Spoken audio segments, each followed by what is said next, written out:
To do so is co-host of the Coldest Zone podcast and 9 Overtime analyst Ed Stansberry and Jason Flores. Gentlemen, welcome back. And let's just get right into it. A lot of changes heading into this year, realignment being one of them. District 1 6A and 1 5A Division 1 all grow. Meanwhile, 5A Division 2 and 1 4A Division 1 just shrink. But guys, realignment is always interesting. What do you think these changes are going to do for El Paso High School football these next 2 years? Ed, I'll start with you. Yeah, well, this is, as El Paso High School football, this is something that we've become accustomed to. Every 2 years, we know we're going to go through a new realignment. Advantages for some teams, disadvantages for others, but it always makes for an exciting season. Sam, we talk about some districts, 1 5A Division 2. We have 9 teams in that division. We got some powerhouse teams, Chapin, Conatheo. Listen, it's going to be intense. It's going to be competitive. I'm really curious on see who's going to come out with that golden ball at the end of the year. You know, guys, we saw a lot of coaching changes, some coming in rather late. So just what coaches are you excited for them to go out there on the field and do their thing? Yeah, I made it a point to pay attention over this entire offseason.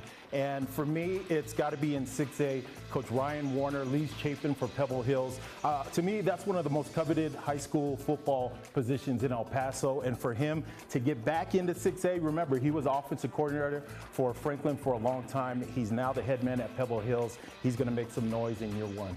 Looking forward to our district previews now. 1-6A, always a stacked district. What are you looking forward to when it comes to them? Yeah, I'm excited for this district. Look, with Americas and El Dorado dropping out of 6A, this is anybody's district to win. I'm going to do something I've never done before. I'm predicting a tri-champion, district champion, Pebble Hills, Coronado, and Eastwood. You heard it right here. Okay. Oh my goodness. Nice, interesting, awesome. Well, I mean, we're already starting off with a banger prediction Hot right take. there. Let's start with 5A. Is probably going to be even more crazier.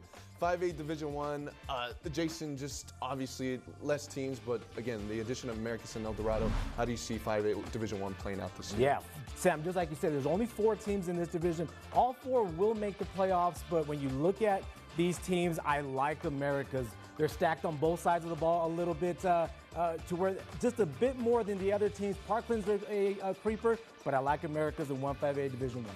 Division 2, as Jason mentioned earlier, 9 teams in one district. That is insane. Del Valle, Conatheo, and Chapin now in Division 2. Ed, this is crazy. Like, what are you seeing in this district this year? When you look at all of those teams, I think there's 5 teams capable of pulling off the district championship. But I'm going with the veteran coach Rudy Contreras and the Del Valle Conquistadors with Jake Fetty and his wingman Manny Fuller. They're going to be unstoppable this year. That's going to be so no 5. Is that even possible? No. Okay, sure. Don't get started. We'll throw that out the window. Jason, just going to District 1 4A Division 1, also a stacked one this year. What are you thinking? Yeah, so, with Coach Recorder leaving, Riverside still has a lot of weapons led by sophomore athlete Carlos Rojas. Coach Chavez has bought into that system. He's comfortable with those kids, and they love playing for him. I like Riverside in 1 4A. Now, we went through all the teams, obviously great teams, great players, a lot of great players returning this year. Ed, I'll start with you. Which kid are you most excited to see return this year? Yeah, I'm going back to the Valley. Jake Fetty, Del Valle quarterback, 6'2", 180 pounds, 4-star quarterback. This guy had over 2,600 yards passing this year, 27 touchdowns. He's gonna be the guy, the number 1 guy to look at. Yeah, and you know what? For this year, I like the senior out of Conatheo, Lalo Carrillo. Listen, he was hurt the first half of last year. I'm excited to see a healthy Lalo Carrillo this year for Conatheo. All right, guys, we've covered the returners. What newcomers are you guys looking forward to the most? For me, it's got to be running back from Austin High School, Sal Duarte. Over 500 yards rushing in half of the season. He is going to be a speed demon in the backfield. Yeah, and I like, you know what, I have to go with it. The freshman out of Coronado, Wes Stansberry, 6'3", 215 pounds, rocket arm, great pocket presence. He's got a great supporting cast, Ed, Karis, Uncle Jay. But all jokes aside, listen, what's going to separate Wes from everybody else is his work ethic. Don't be surprised to hear his name this year quite a bit. Got all the resources around him to succeed. Absolutely. Right. Good job, Uncle Right Jay. here. I do want to ask you, just thoughts on that.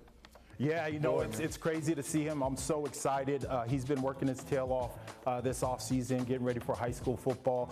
Sometimes I have to take a step back and realize he's only going to be a freshman, but I'm so happy at what he's accomplished so far. Awesome. Well, I cannot wait to see Wes in action, and I cannot wait for the Texas high school football season to start up here in El Paso. And 9 Overtime will be the ultimate place to catch highlights every Friday night, 10:15 p.m. right here on KTSM, so make sure to tune in.